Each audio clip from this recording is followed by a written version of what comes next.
தமிழக மக்களே முடிஞ்ச அளவுக்கு இந்த வீடியோவை எல்லாருமே ஷேர் பண்ணுங்க. முக்கியமா அந்த டிஎம்கே கொத்தடிமைகளுக்கு இந்த வீடியோவை ஷேர் பண்ணுங்க. அது என்ன கேள்வி கேட்கறானுங்க, கீழே ஒரு போட்டோ போட்டிருக்கேன் பாத்தீங்களா? டேய், உங்க கூட நீங்க ஆட்சி அமைக்கணும்னாலே டிஎம்கே தயவு தேவைடா உங்களுக்கு. அதாவது கூட இருக்க கூட்டணி கட்சி எங்க கூட்டணியில இருந்து தூக்கிட்டு வந்துட்டு அவங்க மூலியமா ஆட்சி அமைக்கிறீங்களான்னு கேட்கிறாங்க. அவனுங்க ஒண்ணு மறந்துட்டானுங்கன்னு நினைக்கிறேன் நண்பா.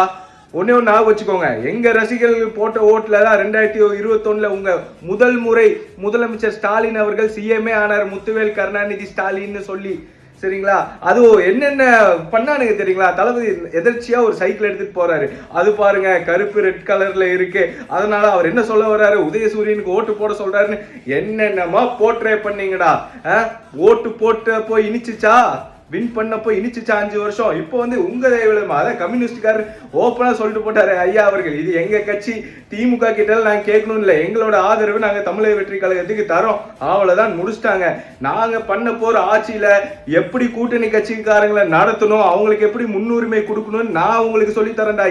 75 வருஷத்து கட்சியா இருந்து ஒரு பிரோஜனம் இல்லைன்னு தளபதி கெத்தா அந்த கூட்டணி கட்சியோ அரவணைச்சு முதலமைச்சர் ஆக போறாரு. சி ஜோசப் விஜய் என்னும் நான் என்போது உங்க முதல்வருக்கு எரியுதடி மாலா அப்படின்ற மாதிரி திருப்பி கொடைக்கானல்ல போய் செட்டில் ஆக வேண்டியதா உட்காந்து என்னென்ன பேச்சு.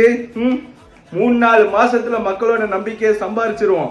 அப்புறம் இருக்கு உங்களுக்கு ஆட்சி எப்படி பண்ணும் நாங்க உங்களுக்கு சொல்லி தரோம் சார். உங்க தாத்தாவுக்கும் உங்க அப்பா ஸ்டாலினுக்கும் அந்த குட்டி பவள விழா பாப்பா உதயநிதி அவர்களுக்கு சொல்லி தரோம். நன்றி.